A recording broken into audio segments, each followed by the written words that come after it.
Yes, people, welcome back to Premsy TV. It's the day after the transfer window, and I'm here with my guys Billy and Stricto to discuss the fuckeries at Arsenal Football Club. So, people, first of all, I had Billy on my channel a couple of days ago now. He had some very good feedback. People wanted to see him back, so he's here. And everyone knows Stricto. Make sure you go check his YouTube channel out. And both of them are on Instagram, so make sure you check them out. And guys, people who are watching now, watching later, make sure you're liking the video and subscribing if you're new people. What are you telling me, guys? Billy, what are you telling me? You're good? You're happy with the window so far? Nah, I think we messed up in the window where how we let Aubameyang go and not have a replacement lined up. It's just shocking that falls on Edu, I personally think. But no, I'm not happy with the window one bit. We've cut the wages down, which fair enough. But from the way it seemed, it looked like with the money that we saved, we could have had a big signing in there. But Arsenal being Arsenal, not getting the business done. Oh, it's all a madness. But first things first, people, what I want to touch on, Stricto, I want to see where you stand with the Aubameyang situation. He's finally left Arsenal. You know, he's had some great times with us, turned a bit sour at the end. Where do you stand on the whole situation with Aubameyang? I mean, there's no secret. I was first man to talk about, strip him of the captaincy based on the facts that were presented to us, yeah? Talking about he was late, they let him go to France to go and be with his mom. So there was an agreement in place and he basically broke those agreements. And as a captain of Arsenal, bro, like there's a certain line, there's a certain expectation that you should carry. Do you know what I'm saying? And being on time is one of them, bro. Do you know what I'm saying? And if you're leader, you're leading the youths and the team in the squad, they're looking up to you, but you're constantly late. It's kind of putting your position in jeopardy. Do you know what I'm saying? But, if I look at his short time at Arsenal, he was a gunman, bro. Like, I've been critical of him many a times, as people know. But now that you look back and you think, right, in this short time, this guy has scored quantity of goals. Do you know what I'm saying? He scored quantity of goals. And at least what the man deserves is a decent ending. Yeah? Because he had a great start. The middle was alright, but at least a decent ending. Considering the kind of players that we've still got at this club, like Granit Xhaka, bro. Like, this guy has disrespected all the fans, bro. Forget the club, he's disrespected all the fans. Yeah? And he was awarded with a contract, also awarded with back his captaincy. Because I've seen him wear the captaincy a few times. Do you know what I mean? So, where I stand with it, I feel disappointed for Aubameyang. Because for the fans, he's one of those players who I don't think I've seen in a long time has had a great personal connections with the fans. Like I see him and Troops, him and a few of the man them, like, he's down with the man them. Like, I've never ever seen that. He's closed the gap between fan interaction and players and club. He's done a lot in that aspect. He's been embraced. He's embraced us. And I go back to the win against Tottenham, the derby this season. And at the end of the game, my man stopped outside to talk to the fans, bro. Like, he stopped. Man then was taking pictures of him. Like, it was crazy atmosphere, crazy scenes, and at least the club, and it goes back to what Emmanuel Adebayo said, and he was right. He said Arsenal, the club, they hold grudges, bro. They hold grudges. He said they hold grudges. There's no way back. My man said it nice and clear, bro. When he said it, I was thinking to myself at the time, I was like, raw, like, is there some truth to this?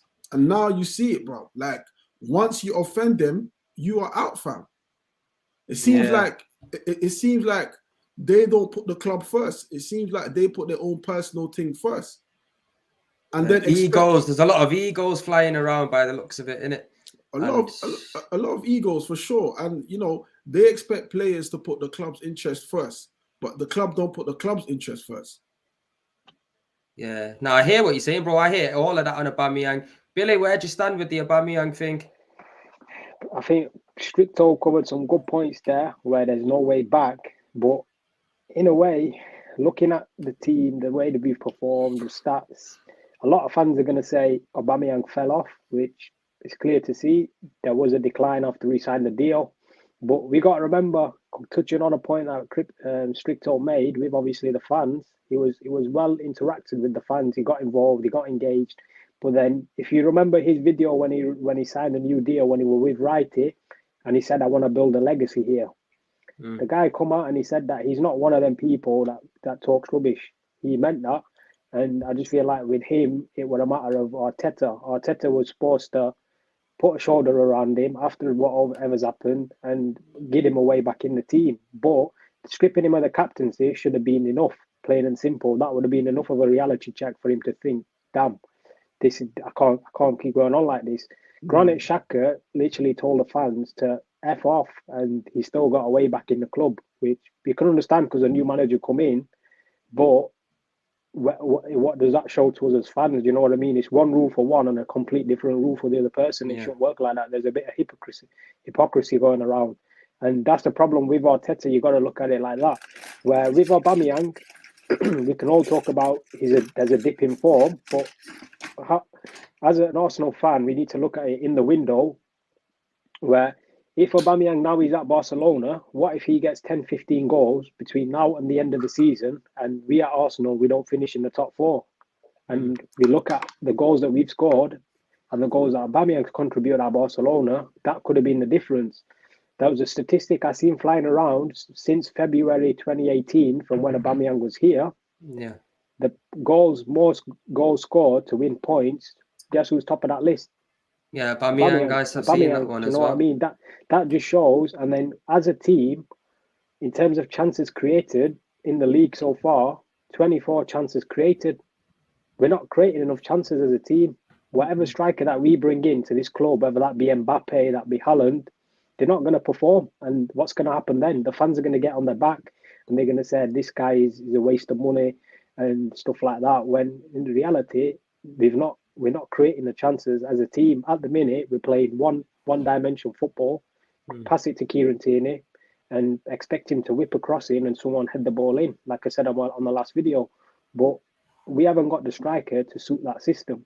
If we were going to continue playing that to the end of the season, we should have put the money down and got someone like Calvert-Lewin in, who in the air, not many people are going to beat him. And where I stand with this whole Aubameyang situation, it's sad how it's ended. But if there was no way back in the team for him, you got to respect what the team's done. Because in terms of the wages that we've saved, in terms of like 26, 30 million, we wouldn't have got that fee for him in the first place anyway. No team in the right mind would give that much for a 32-year-old striker who's going to be 33 in a few months.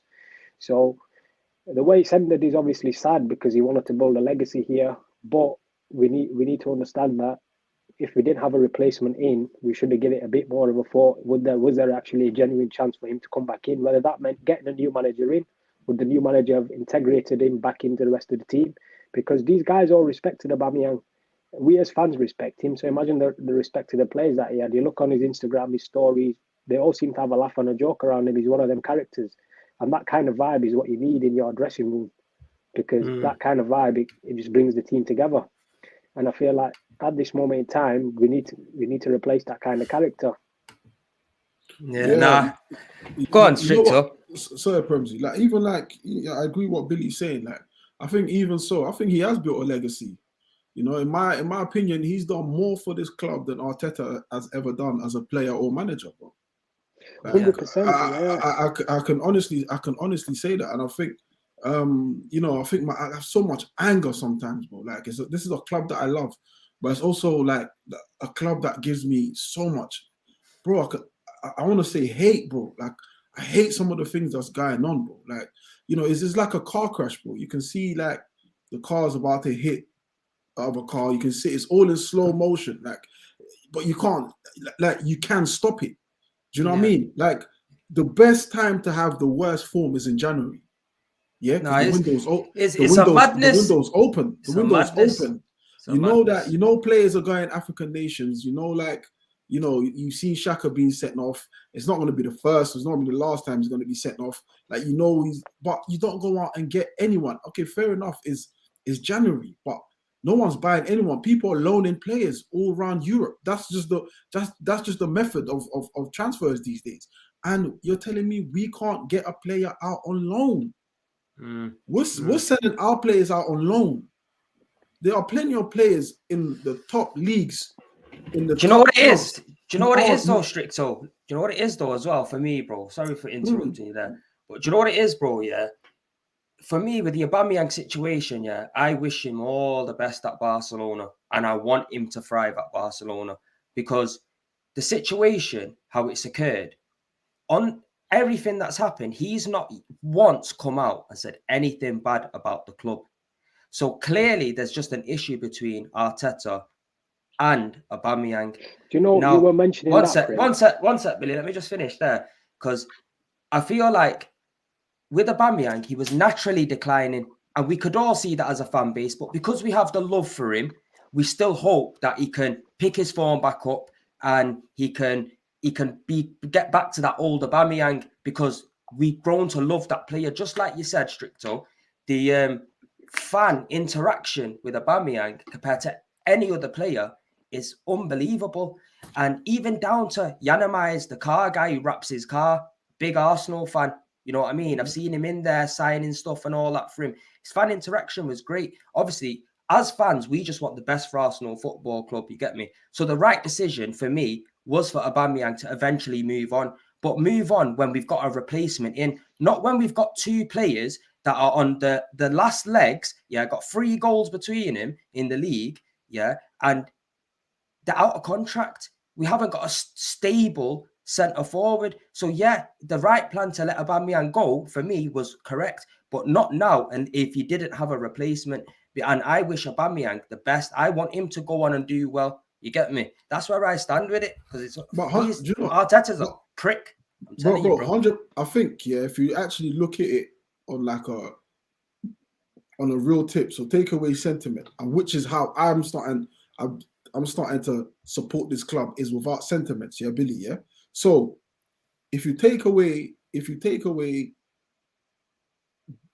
FA Cup and the goals and all that stuff that he's done, but also you got to look at his recent form, you got to look at his recent numbers, and it's not even just like the goals have stopped, but his all-round contribution has declined.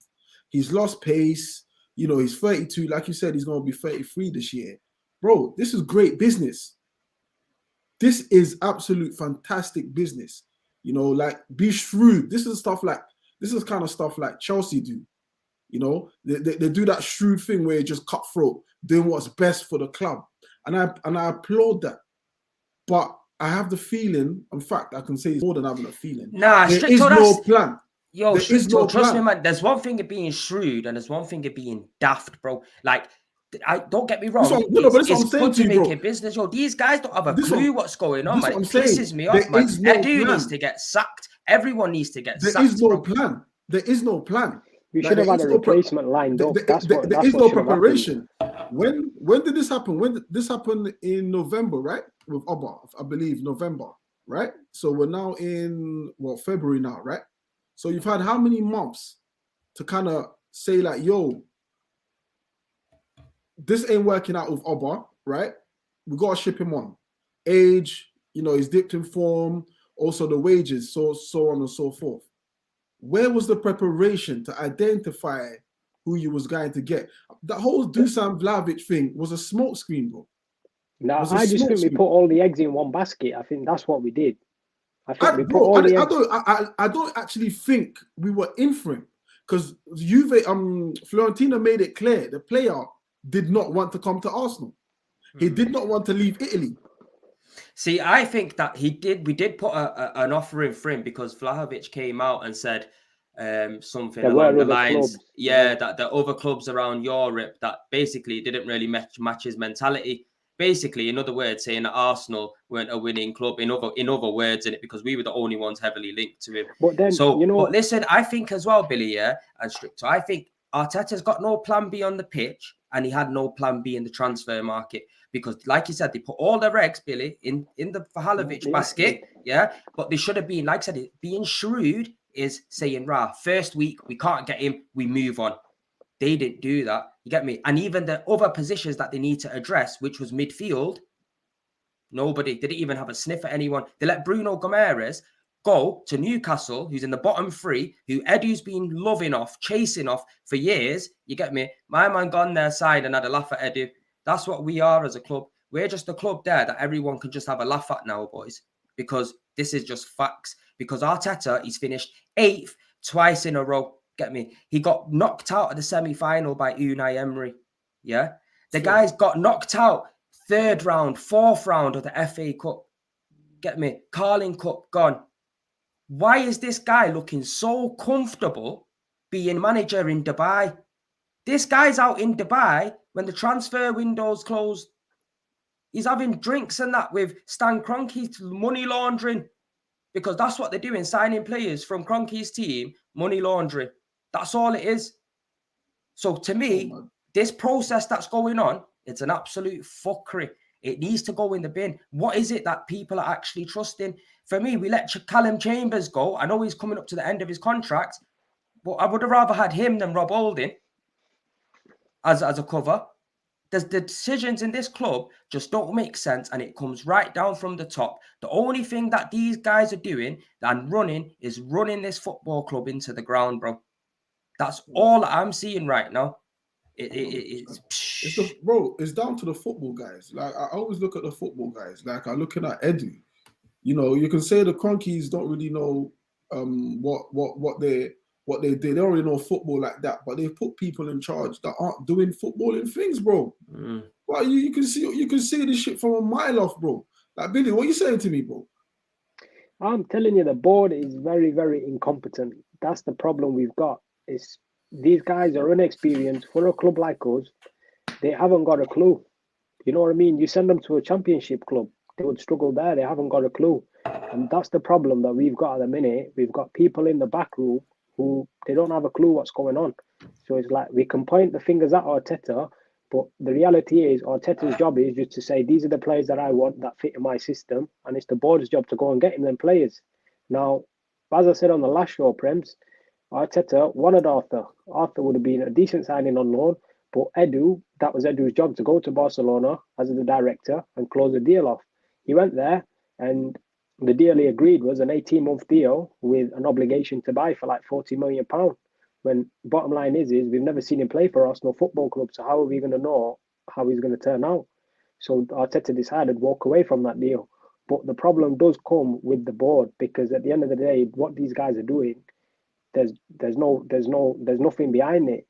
And as I say, letting someone like Aubameyang go, as Stricto said, it's shrewd business, it's good business from what we're saving, but we should have put that money towards a replacement, because we can't guarantee that in the summer, Isak was one of our main targets, we can't guarantee that Sociedad are going to budge on that release clause. They might still turn around and say, no, you're paying that release clause. So what difference would it have made was getting him in now, who I'm sure would be a better option than Eddie Nketiah to come off the bench. What would the difference be putting him on now, giving him 6 months in the league to adapt, and then start the next season? At least he's had a bit of time in the Premier League to know what it's about. But why are we moving like a small club, trying to save a £25 million? I'm not asked about money, because Arsenal are filthy rich, mate. Their owners are billionaires. Best believe if we were in any other position and we own that club, we're buying who we want. It's simple as that. So I don't take it as Arsenal don't have money. You get me? Saving a little £25 million and risking. Let me tell you now, Eddie Nketiah, we know he's not good enough. Lacazette, we know he's not going to give us the goals, If you, like I said, I don't mind Aubameyang going. Don't mind it, because I know that he's out of favour. Arteta, from the moment he cut him out the team, I said from numerous times, there's no way back for him, because that just seems to be Arteta's trait. Once he cuts you, you're dead in it. As simple as that. But you've got to bring somebody in. People talk about January, you can't bring people in, this, that, and the other. Newcastle have brought people in. Lampard moved to Everton, and within an hour, we brought people in. So it can be done. So clearly, in December, coming up to January, these guys have got 1 game a week, no Europe, and they've been sitting there planning absolutely fuck all. They've been sitting in their office planning their holiday to Dubai. That's what they're being on. Because you're telling me You've come into January, you've just had a very, very good December, probably very unexpected. There's no way anybody expected you to be where you are by December. You give fans that were Arteta out a little bit of hope like me and think, you know what? There's a good chance, yeah, other teams are slipping. We can push forward here. They come into January, bro, and they show no ambition. They show absolutely ambition, zero. The Go on, thing Billy. there, Prem, is that game against Man City on New Year's Day, when the transfer window opened, that game alone showed to us as fans that there is something in this team that's brewing. There's something cooking with this team, because going forward, if we could be consistent and play like that every game to the end of the season, we could have took third spot, because Chelsea at this moment in time, you don't know how they're playing week in, week out. They're very, very inconsistent. And if we could have put that performance that we gave against City from now to the end of the season, we would have got the third spot easily, I reckon. But after that game, we hadn't scored a single goal in the whole of January. And that should have rang alarm bells to Arteta, thinking, what's going on here? Do you know what I mean? But the fact that it didn't, again, it just comes down to inexperience. An experienced manager would know that.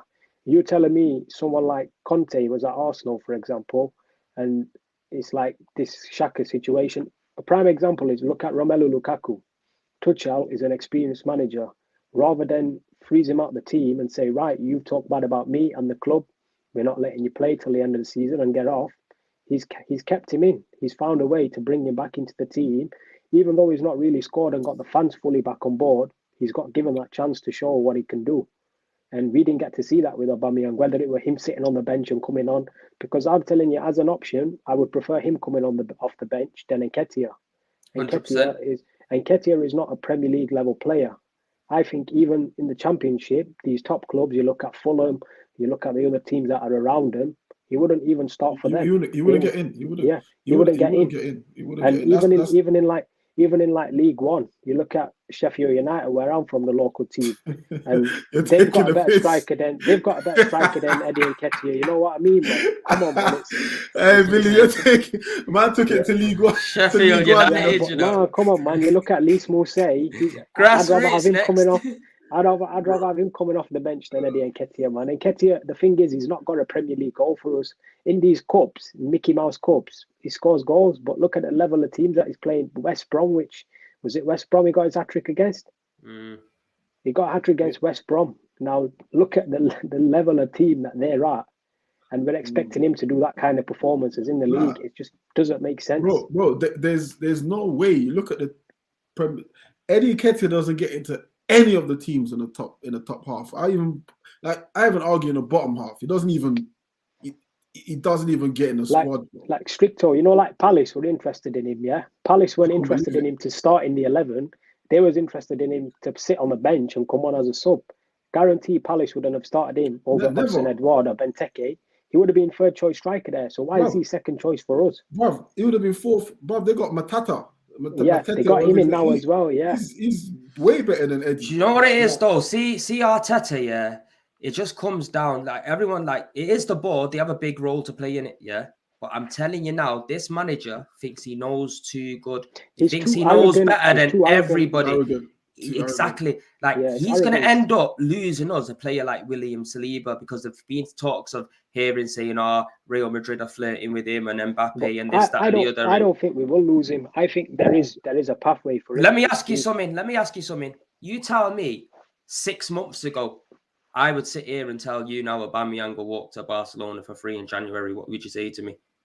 I'll say it's possible. Nah, never for free, bro. Never not for free. Not for free. Yeah, and not on these terms, bro. Not on these terms, and not for free. You know what it is though, because we need to look at it as like from the first lockdown has been since when Aubameyang's form has dipped. He's not been the same player from when we went into lockdown. Apart from that good game in the Community Shield and odd game against like Tottenham here and there, he's had a good game, but his performance levels have dipped. Yeah, of course. But he's still better than Nketiah. Yeah, but from that point on, when Aubameyang's level of performance was decreasing, we should have thought, you know what, how long have you got left in this guy? Because we need someone to come in that's going to hit the ground running. And as I'm coming on to the summer, because from the way this transfer window seems, is we've saved all our money for the summer to go big or go home. And in the summer, the level of players that we're going to require to need are going to be top quality players. Now, if we don't get top 4, which at the minute I'm thinking is we're way off, I think we're off track unless we have a good run of results like we did in December. If we don't get top 4, we're going to be shopping in the Asda market. You know what I mean? Not in the M&S. We're going to be in Asda's, mate. We're going to be looking at cheap deals, and the players we're going to get are not going to be the level we need. Whereas with the money that we've got, you got to look at it. If Newcastle stay up, it's a scary scenario because at the minute, the way they're moving, they've got the money. They will put the money down. Now imagine Newcastle with money and a manager that's got a pull. There's no way a player is going to come to us over them when they've got a manager with a pull and money as well on the side.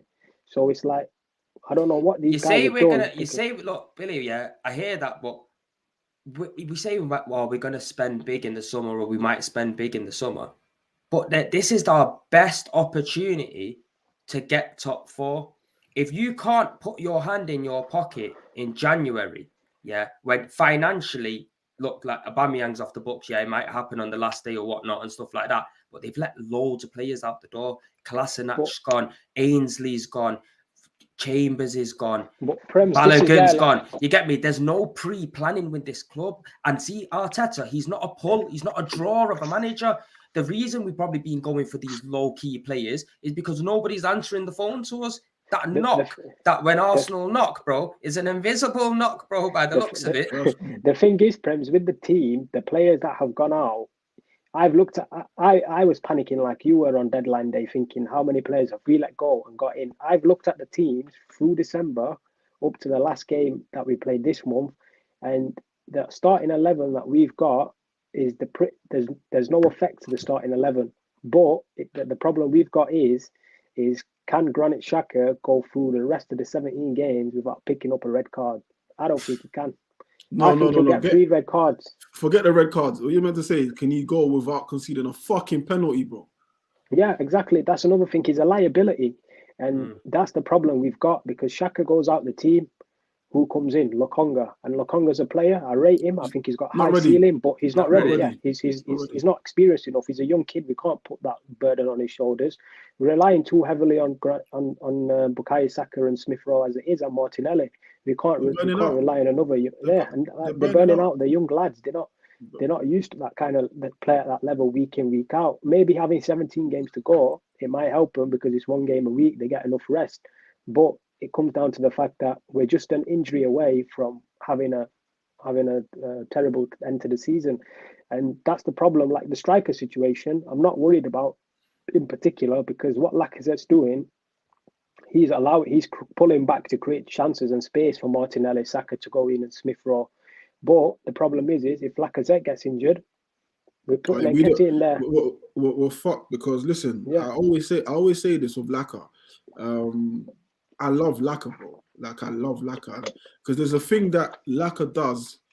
The way he plays, his style. We ain't got anyone like him like that. If you look at like most of our penalties, most of our free kicks that we win are all because of Laka. Laka's got like Laka has that street smartness about his play. Like he knows, you know that thing what Harry Kane does when he sticks his bum out and the player goes, oh, like Laka knows the dark arts. Like he wins us those penalties. Like he links up play. And I know Laka will not get you 20 goals, but he will be involved in 20 goals. The thing with Laka is no doubt about it. Yeah. Do you know what I'm saying? But I think positive going, like, sorry, Billy, just to cut you off there. Yeah, but I think now going forward now, we've got, we've got the remainder, the team that we've got now. And this is the team that will play out the remainder of the games now.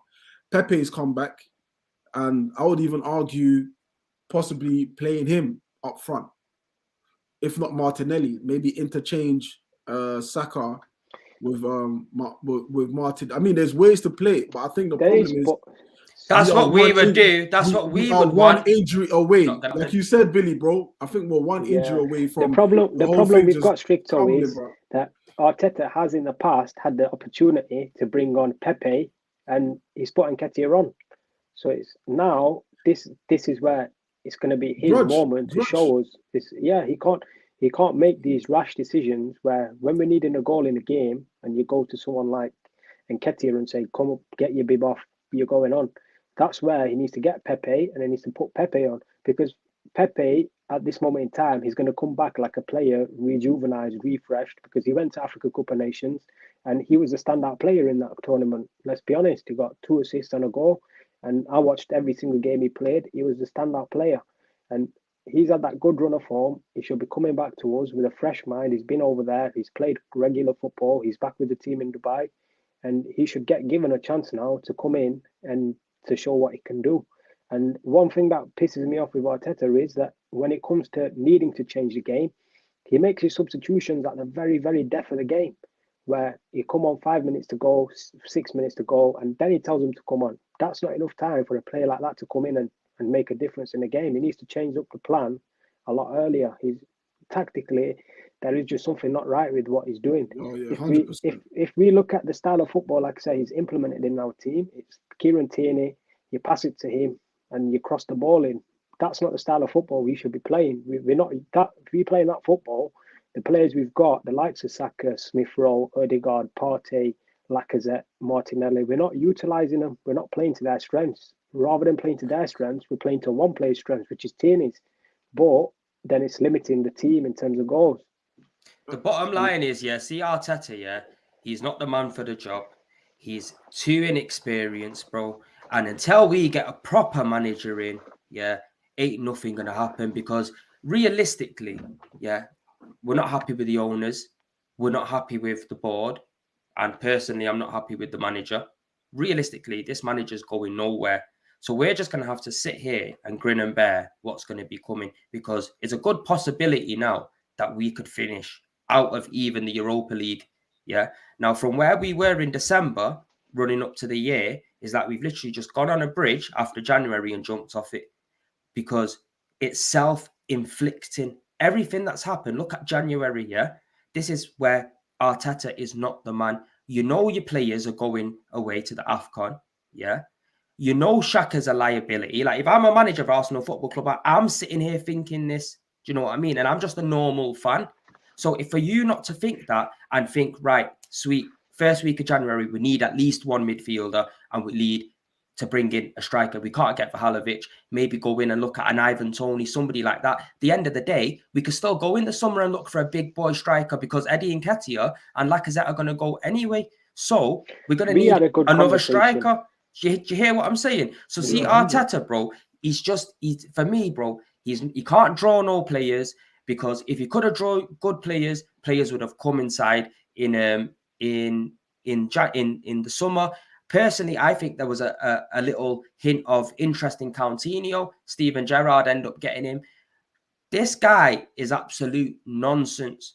Arteta is just running the club into the ground because he thinks he knows too much. He thinks he's bigger than everybody.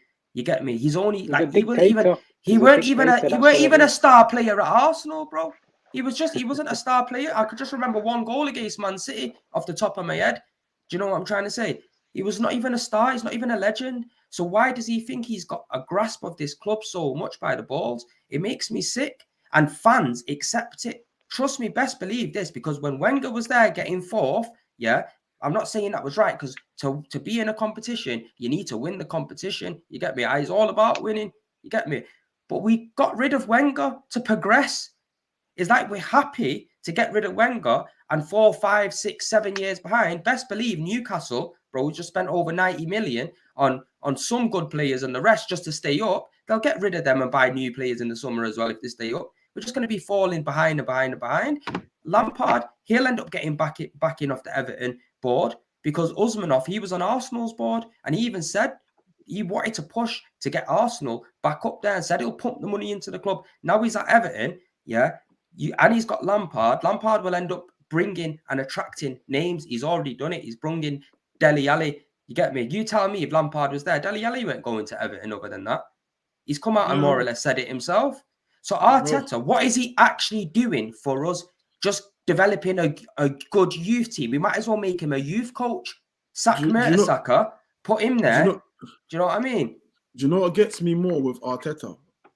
On top of his flipping inept, flipping tactical awareness here, is his man management, bro. Disgraceful.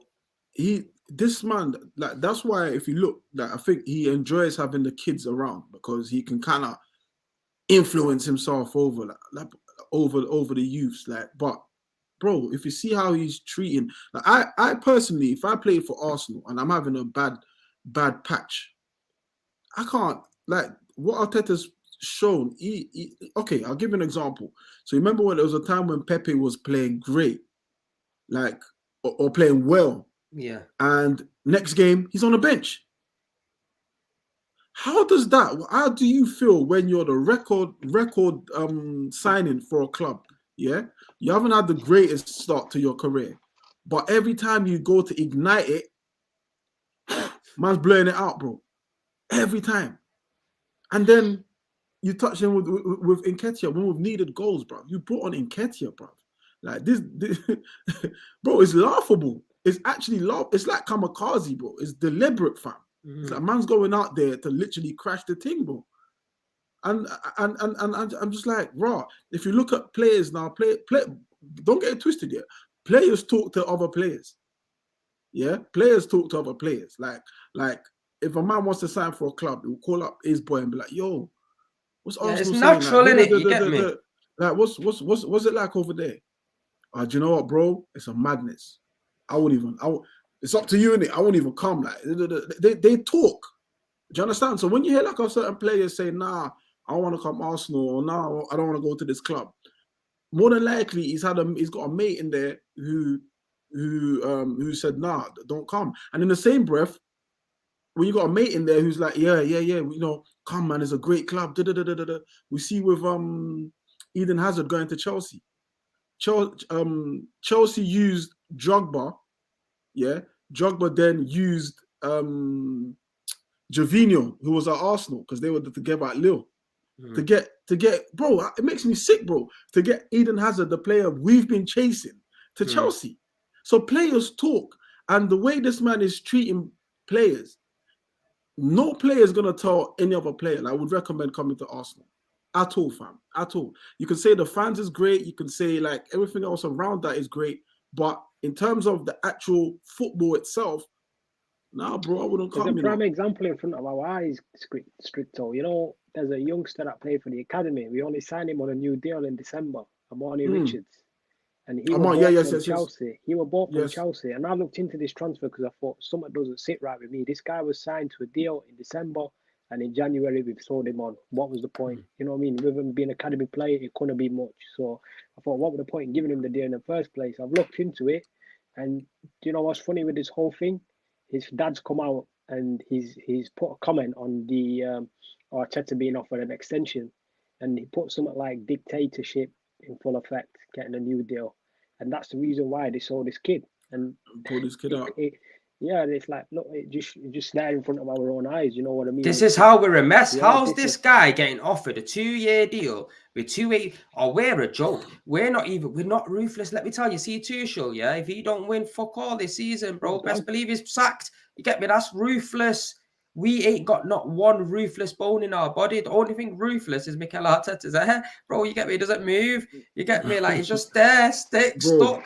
Yo, his attitude, he's got an attitude problem, man. And the problem as well, what I hate, yeah? See, with everything that's gone on with Aubameyang, open your fucking mouth and tell us what has happened. And it simple as that. There's no transparency. There's no full transparency. Like, you're telling us half of a story, bro. And I put on my Insta the other day. If you're not following, it's BH_Stricto. I have to do a little plug there. Well, I put on my Insta the other day, like, I can't wait to hear his side of the story, because I can't believe all of this is because a man was late multiple times. Do you know, I watched the Troops video last night, Stricto, yeah? And we all know Troops with Aubameyang, he's on that level. He gets on with him. Aubameyang randomly calls him, he messages him, he talks to him. And there was a comment on his stream last night, and a fan put to him, have you had a conversation with Aubameyang regarding the situation? And Troops basically turned around and said, I'm not going to go into full detail. I have had a conversation with Aubameyang, and the way the conversation went, I asked him what has happened with you and Arsenal. And Aubameyang turned around and replied to Troops. He says, look, I can't really speak about it, but if the guy wants to go to war himself, let him go to war himself. He's not going to win. So what kind of thing can we take away from that? You know what I mean? I mean, It's a they've joke turned thing, this innit? It's a they've turned joke. this club into a big joke, fam. And then, you know, like, bro, why is it every time we want to sign a player, it's always a dramatic, like it's always dragged, bro. Like Man City literally, okay, yeah, you can say Man City have got the money, Man City have got the pool, but literally City just buy players. They do what they need to do, bro. It's because the people in place, dragging, the structure is on point. Let me ask you something, yeah? As Arsenal fans sitting here now, is there anything that you know Vinay for? Like, is there anything that you know that he's done for the club for him to stand out? No, I Nothing. can't say no. Get me? Nothing. You get me? So what is he actually doing? What is Edu Nothing. actually doing? Because it looks I mean, like Edu, from here. give Edu credit on Martinelli. I think that's where I kind of Even with Edu, stop again, on that front. Martinelli was that scout we had who scouted Fabregas, Francis Caglio. He Yeah. come out and mentioned Yeah. Martinelli to Edu and said, you go and get it wrapped up because you're Brazilian. So Edu didn't find Martinelli the same way he didn't find Bruno Guimaraes. This scout that we let go, Francis Caglio, was the one who was uncovering a lot of plays for us, the same way Sven Mislintat discovered a player. Now, me and Premzi touched upon this in the podcast the other day. So we want to get your opinion on this, Stricto. What do you make of the Mavropanos situation? Because it just shows, again, with the business we've done, is poor because Bayern Munich are sniffing around him now as a potential replacement. We all know Nicolas Sula's not signing the deal. So he's been the best centre-back in the league, and we've got a 5 million obligation with his current team for them to buy him.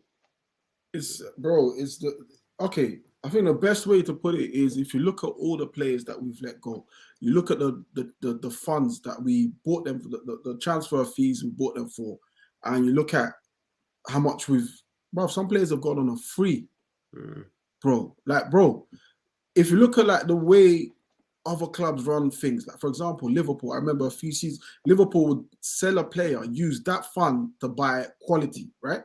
We're in a minus, so we're constantly having to go in minus, because we're not getting transfer or big transfer fees for players that we're letting go.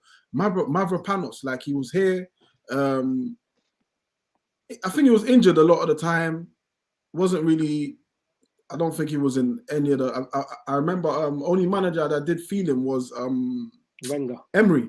Not Emery, I think. Emery Wenger did kind of. He had a man of the match performance at Old Trafford. You know what I mean? That was the time Wenger played him. Emery did, but I think Emery was unlucky because he was injured, and plus Emery wasn't over there long enough. But it is, if you see, it's a constant theme. We've had this with Serge Gnabry.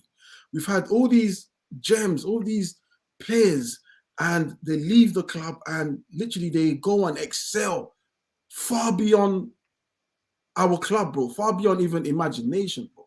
Like it makes me sick, bro. It makes me sick. Like Bayern Munich are sniffing in for him, not because they need a gap filled, bro. They can identify quality. Bro. You put him in there. This guy is having Champions League performances after Champions League performances, like bossing it. But we just can't. Bro, there's a culture at the club, bro. Like, I can't explain it. Like, it's like trauma. Because it keeps happening over and over and again. The cycle keeps happening over and over again. You know, like, and he's not bro, let me tell you something here. It's mad. We're talking about Eddie Nketiah, bro, yeah. How would you feel? Eddie left the club, bro. Yeah. Went to fucking, I don't know. Let's say, it ain't gonna happen. But just for say's sake, yeah. Like, he ends up in fucking Milan. Any of the Milans, yeah. And he's bagging 20, 30 goals, bro. Would that surprise you? Nah, nothing surprised me when it comes to Arsenal, bro. Like, man's on my last legs with this club, bro, because, like, see the summer, yeah? I wasn't excited with many of the signings that come in the summer, yeah? However, some of them turned out to be quite good, which give me a little bit of promise. Now, you get me? But then when it comes down to January now, yeah, and you can't pre-plan what you're doing when you're in the race for the 4th spot, you're actually in the race for the 4th spot, yeah, and you don't make no signings. and you just leave it to having Omari Hutchinson, Patino, people like that are very young, that I'm telling you now, you bring them on a Premier League game, it's going to be a bit of a mad thing. Should I remove you, Billy, and put you back in? Bro, like look at in terms of Formula One, yeah, January window is a pit stop. Yeah, you're in the race, you're still up there, potentially can be in a good position to make, second place, even first place, yeah. And the January window comes like a pit stop. It's raining. You need to change your tires to wet tires. And you just go into the pit stop, fam, and just come out. Don't do nothing. That is basically what we've just done, bro. That is basically what we've done. We've had a pit stop and haven't changed our tires for the rain, for a wet track. It is fucking criminal, fam. It is criminal. We're so close to it. We're so close to this top 4.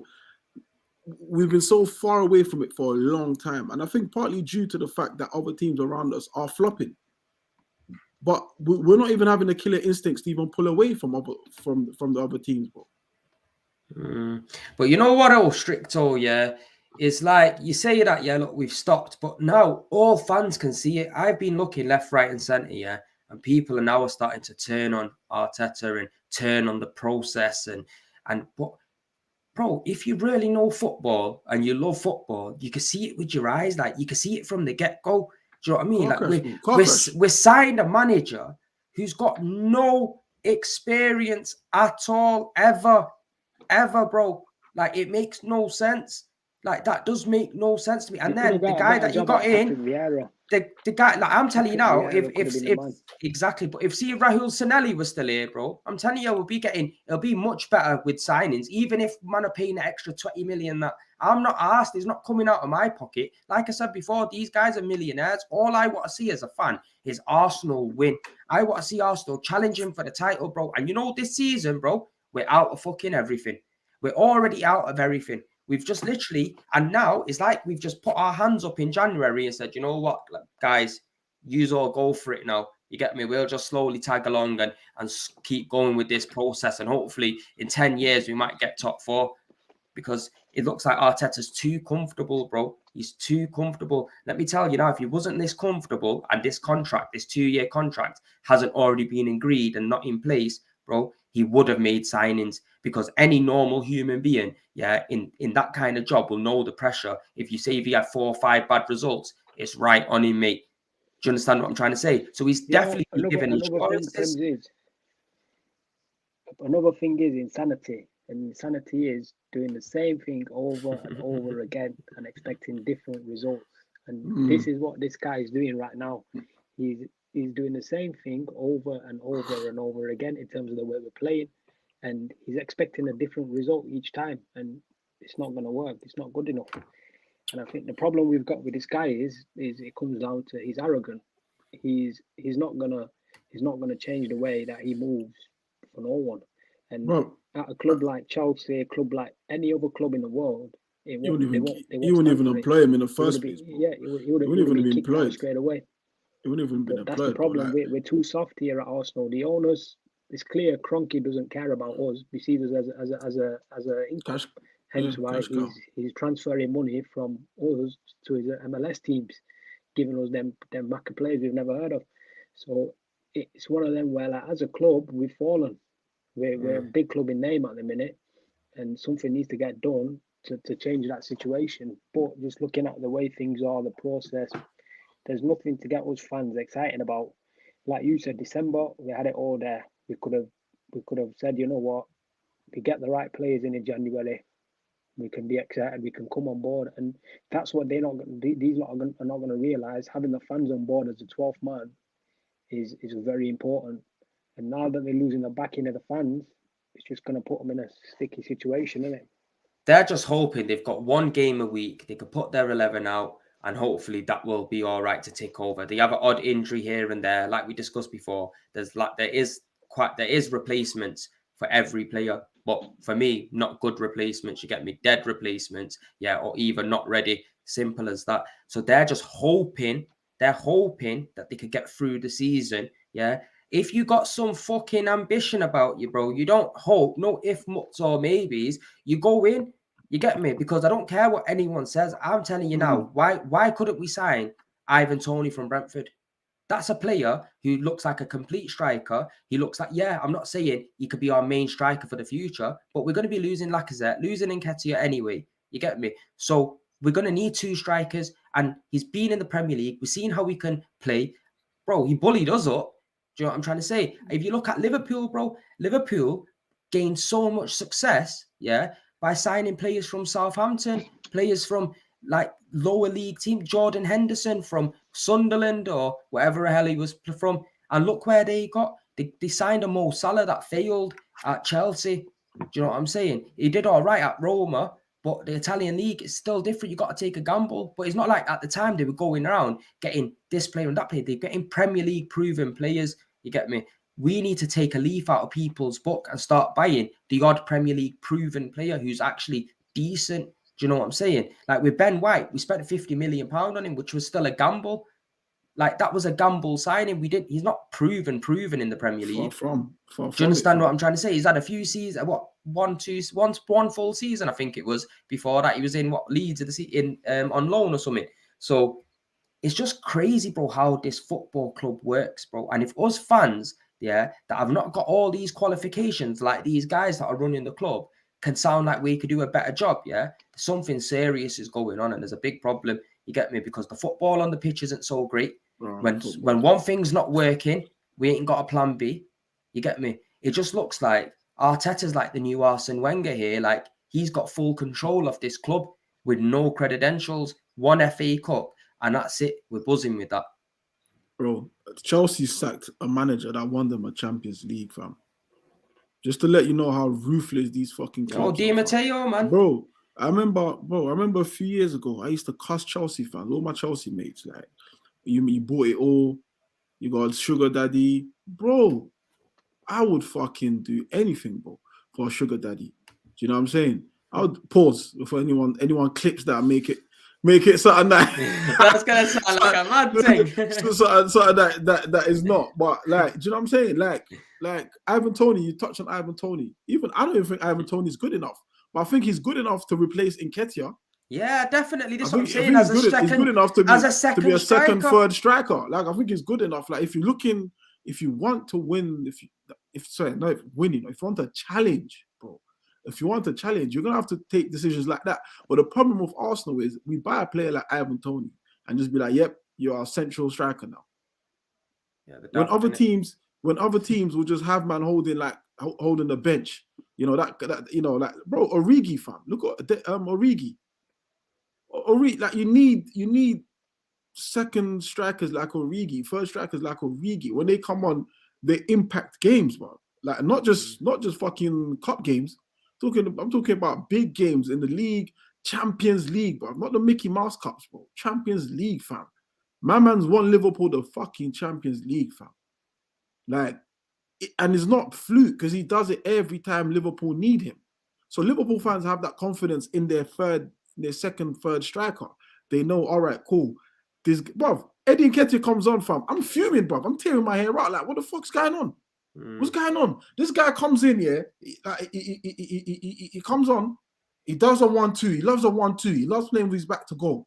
Yeah, he gets the ball back. Get in the fucking box, bruv. That's all you're good at. Get in the fucking box. Why are you 20, 30 yards away from goal with your back to goal? Get in the fucking box. And then he gets mad when he doesn't get the ball returned back to him from a 1-2. That's not your game, bruv. Leave it to the other man. And Arteta's one-dimensional style of play can only work against some teams. It's not going to work against the lower-end teams, bro. The teams that are used to clearing the ball all the time, balls coming in the box. Like we saw it the other day with Burnley, fam. But Burnley love that all day long.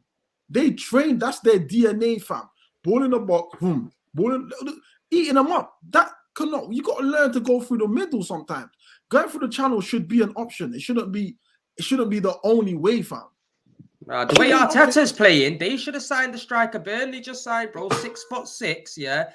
That's who we should have signed the way Arteta's playing, bro, because that's just one tactic. Get One fucking Andy tactic. Carroll in. That's Get all he's got.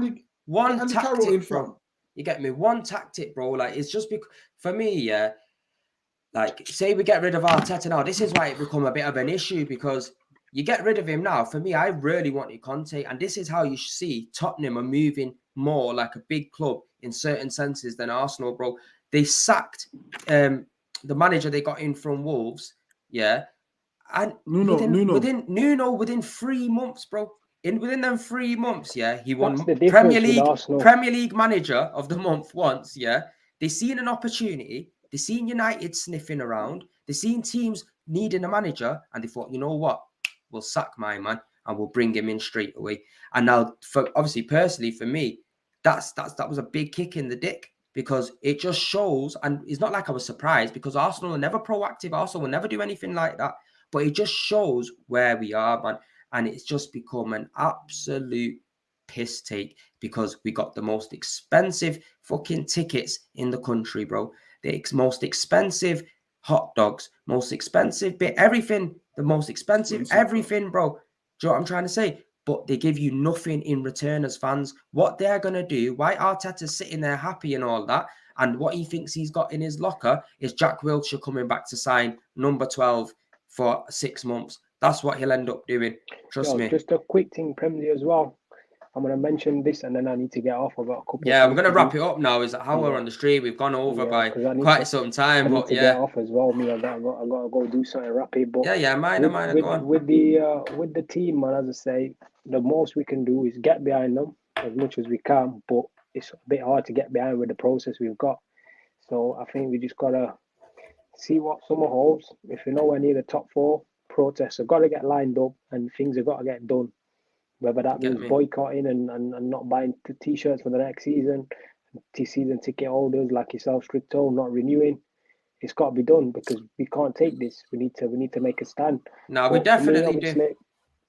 That's all a man's got to say. In the day, boys, it's been a good one, Stricto. It's been good stream. Billy, you take it easy, man. Yeah, boys. Peace out, Billy, my brother. Yeah, love, my brother, love. But yeah, man, like picking off just what Billy said there, Stricto, man, he's 100% right, man. Like, we have to do something as fans. Like, if that means a big protest in the summer in order to push these guys to actually do something, it has to happen, bro. Because I'm telling you now, we don't get top 4 this season, and they still keep this man in a job, Stricto. That just shows where we are, bro. Newcastle United have more ambition than us. And you know the thing, bro, like, in his time, it's kind of a weird one when you get rid of a manager, because he's put a structure in place, yeah, and then now a new man's got to come destroy that. So we're constantly on a rebuild, bro. Like, we're constantly on a rebuild. But now he's got a decent few players. If a new manager did come in, he's got a few decent players now. But a new manager's not gonna fucking want Ben White, bro. We don't, like, that's the thing. Like, when a new manager comes, he has his ideas and his players, like, you know, like, they have their own style they want to implement, you know, because you could say, right, the squad is better than what we had it before, but doesn't necessarily mean a new manager comes and is like, yo, I can work with this. Yeah, but managers, like I tell you, Patrick Vieira, if he was managing Arsenal right now, this second, he'll be getting better out of these players, because managers is what makes players and teams better. You got to think about it. Man management is a huge thing. And this guy is a shambles at it, bro. But yo, Stricto, man, big up for coming on. We're going to end up the stream here, almost an hour in, man. But yeah, man, it's been an absolute shambles and a joke of a window, guys. But peace out. Love for tuning in. Make sure you subscribe into my channel, Stricto's channel. Obviously, Billy's going to look to set up a YouTube channel soon as well. He's been wanting to do it for a long time. So just give him that extra push, man. He knows his stuff as well, man. But yeah, peace out, people. Love.